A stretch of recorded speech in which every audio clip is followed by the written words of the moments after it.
боёгцууд шуудгаа хийчихдгөө гэдэг софокл гэдэг агуу хүний хэлсүү гэдэг юм л.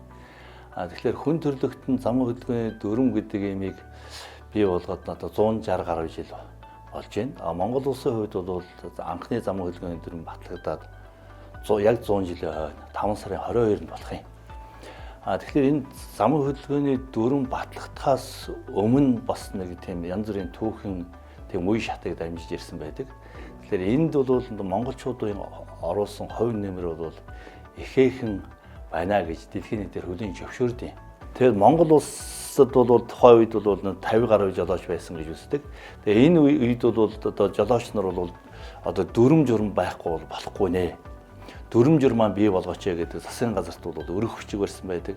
Тэгээ энэ өргөх хүчиг барьсны дагуу Монгол улсын засгийн газараас 3 хүний бүрэлдэхүүнтэйгээр замын хөдөлгөөний дүрм боловсруулах ажлын хэсэг гарсан. Нэг нь бол Солин Данзангой, хоёрдугаар нь Бавасан, гуравдугаарт нь Санжийн Довчин гэж ийм 3 хүний бүрэлдэхүүнээр ажлын хэсэг гараад тэгээд ажлын хэсэг энэ дүрмийг бол боловсруулаад яг ингээд ерөнхийдөө бэлэн болгосон байдаг.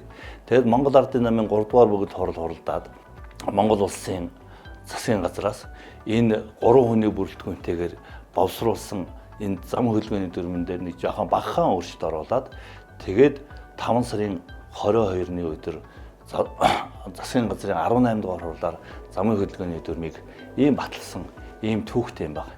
Энэ замын хөдөлгөөний дүрм гэдэг маань өөрөө нэг их зүүн хэм хэмжээ, техникийн хэм хэмжээ, антропологи хэм хэмжээ гэдэг ийм бүхэл хэм хэмжээний нийлбэр цогц байдаг.